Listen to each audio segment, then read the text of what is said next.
A lot of with Dinwiddie when he went down. Definitely. He's a leader.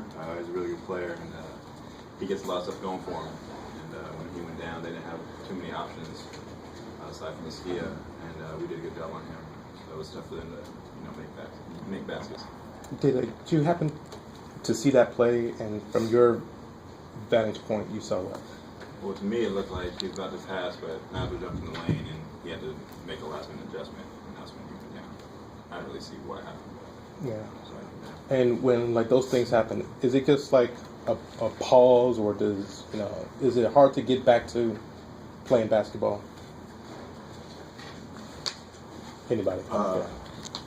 Well, when I saw it, I was kind of scared too. I don't like seeing anybody get hurt, so I mean, it is kind of a little shocker. So I guess you could say, yeah, in a sense, it's just like that. If he got hurt, it becomes more in basketball at that moment. So I wish him the best. Hope he's not hurt. So I would say, yeah, it is a little shocking when you kind of start playing the game and kind of get over it.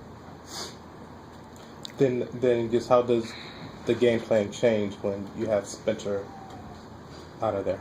Well, you have one of their best players, if not the best player on the team, who's out. So that's one less point of emphasis that we have to worry about on the defensive end. So let us focus a little bit more on Scott and Skia, which help us defend them.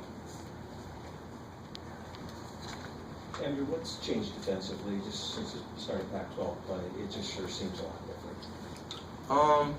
I would say experience. The more games you play, the more used you get to rotating and doing things that we weren't doing at the beginning of the season. So now we're just to a point where we're not even calling out things. We just know where to be.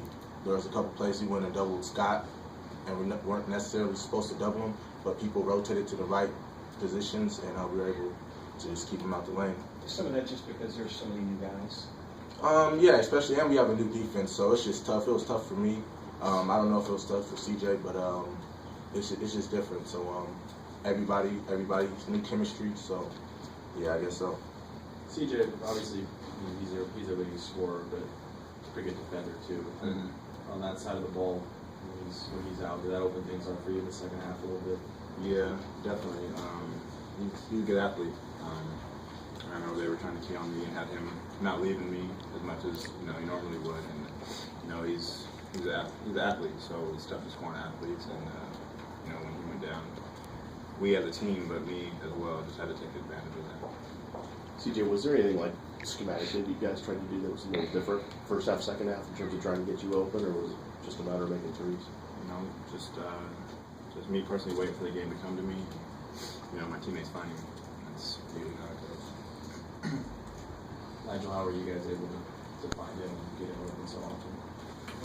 I just think we have a lot of weapons, and we play really unselfishly. And it's been a big emphasis in practice to moving the ball and make sure that the ball is not sticking. And he was just a recipient of good ball movement, and he's really good at moving without the ball. Did it help you too, Andrew, that when he starts making shots, it looks like you were making shots as well? You guys feel a little unstoppable at that point? Yeah, definitely. Especially when he draws a lot of attention, it makes it easier for me to get to the lane or find my shots.